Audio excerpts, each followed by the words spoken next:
Do thou stand for my father and examine me upon the particulars of my life? Shall I content? This chair shall be my state, this dagger shall be my scepter, and this cushion my crown.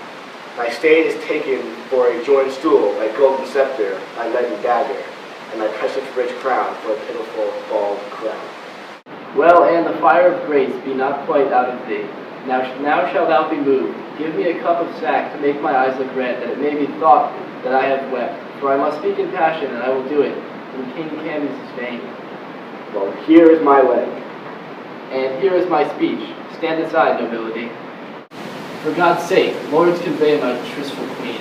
The tears do not stop the floodgates of her eyes. Peace, good pint pot peace, good tickle brain, Harry. I do not only marvel where thou spendest thy time, but also how thou art accompanied.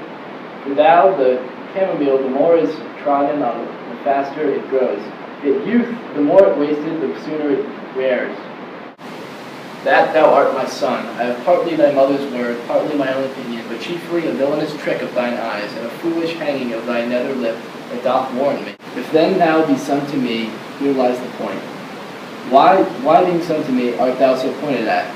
Shall the blessed Son of Heaven prove unricher and eat blackberries? A question not to be asked.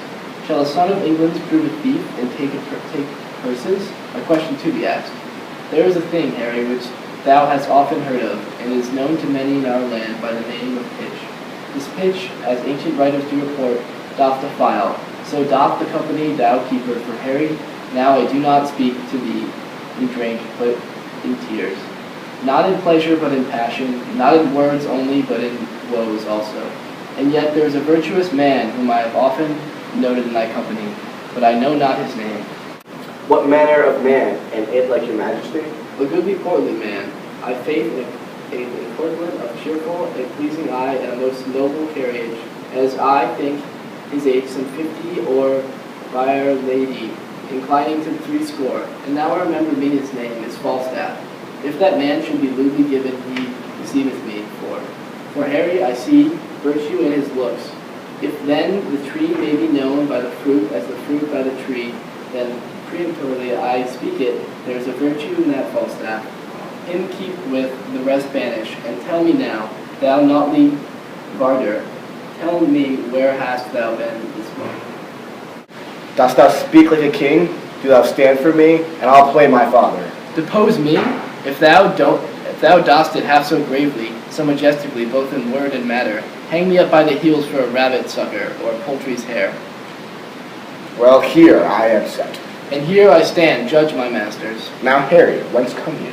My noble lord, from Eastcheap. The complaints I hear of thee are grievous. S'blood, my lord, they are fake. Nay, I'll tickle ye for a young prince, I faith.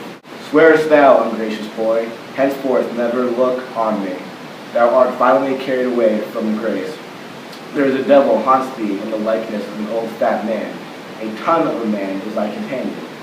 Why thou dost converse with that trunk of humors, that bolting hunt of beastliness, that small parcel of dropsies, that huge bombard of a sack, that stuffed cloak bag of guts, that roasted Manning tree ox with the pudding in his belly, that reverend vice, that gray iniquity, the father Rephaim, that vanity in years. Wherein is he good, but to taste sack and drink it? Wherein neat and cleanly, but to carve a capon and eat it? Wherein cunning, but in craft? Wherein crafty, but in villainy? Wherein villainous, but in all things? Wherein worthy, but in nothing? I would your grace would take me with you. Whom means your grace? That villainous, abominable misleader of youth, Falstaff, that old white-bearded Satan. My lord, the man I know. I know thou dost. But to say I know more harm in him than in myself, were to say more than I know.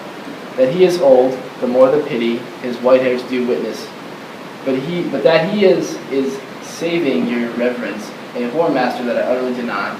If sack and sugar befall, God help the wicked. If to be old and merry be a sin, then many an old host that I know is damned. If to be fat is to be hated, then Pharaoh's lean kinders be loved. No, my good lord, banish Peto, banish Bardolph, banish Poins, but for sweet Jack, Falstaff, kind Jack Falstaff, true Jack Falstaff, valiant Jack Falstaff, and therefore more valiant being as he is, old Jack Falstaff. Banish not him, that I hear his company. Banish not him, that I hear his company. Banish plump Jack, and banish all the world.